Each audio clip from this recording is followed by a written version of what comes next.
On this video right here, we're going to tie in a commercial entrance into a county road. State, county, city, they all have little different requirements that they want. First thing we did is pop out the line that we wanted cut to our blueprint. Then we called in professional concrete saw cutters. They got machines we don't have. So the first thing you do is clear your chalk line, because you know you're going to be running water through the saw, so you don't want it to wash off. So the detail on our blueprint does not want the whole curb took out and disturb the asphalt. They wanted us to cut it. When you cut these entrances, you have to cut all the way through the concrete. That's why you call the big boys in that do the concrete cutting like that.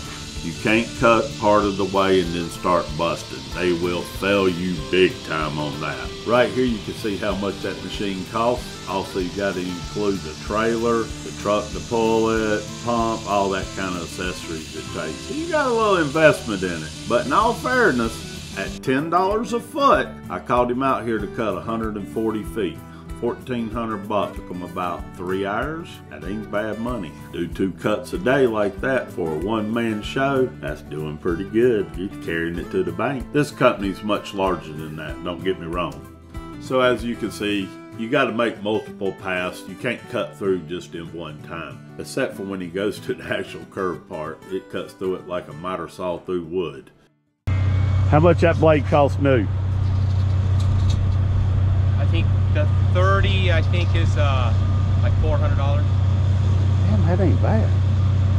Where do y'all buy? I think, I don't know. I think the 22s are anywhere from 200 to 250. And I believe the 30s, I think, don't quote me, they're anywhere between $400 and $700.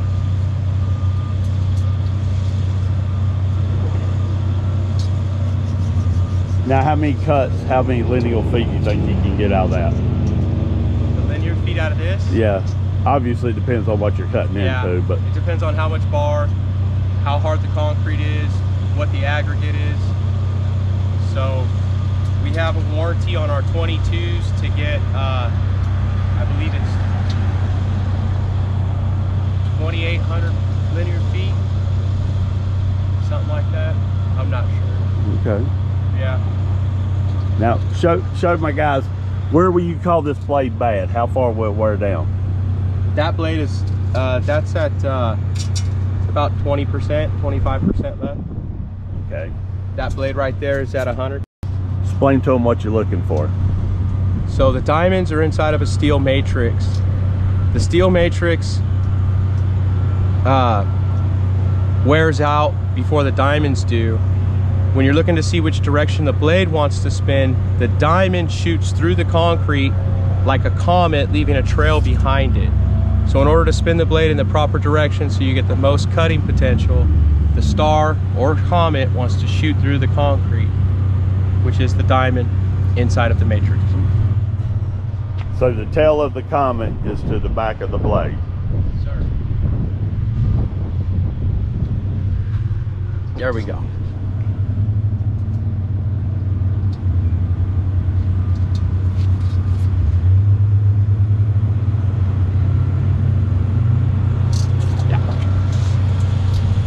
Work.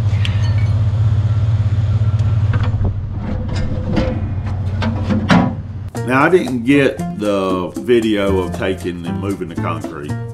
We just took the 305 mini excavator with the thumb on it, lifted it up, no big deal, put it in skid steer bucket, hauled it off, no big deal. What I was trying to show on this video is tying into this county road right here. If this had been a state road, you would have had a whole different details to do. And you would have had to all the way down to getting your concrete by an approved supplier on their list.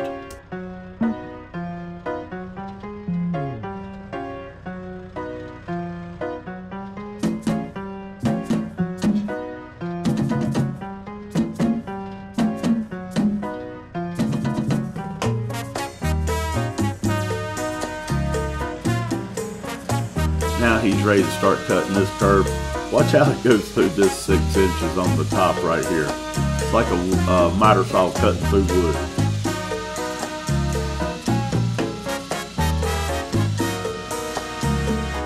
Now he'll cut both ends all the way through, do a plunge cut. You'll see him get ready to finish up that. Move on down to the other end. He'll cut it, plunge cut through it.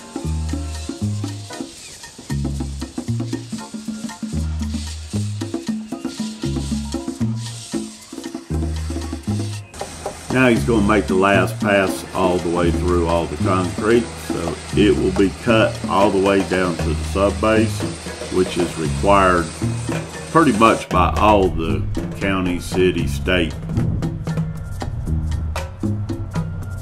And there's the finished product. Once the concrete's been removed, like I said, I didn't get that filmed.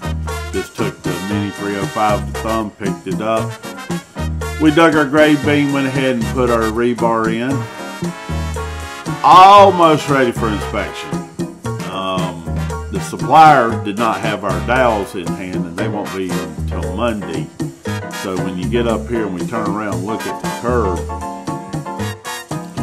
you will see where we got the drill, put a 3/4 inch dowel in it, put a plastic sleeve over it, and call for inspection. Put the chairs up under the rebar.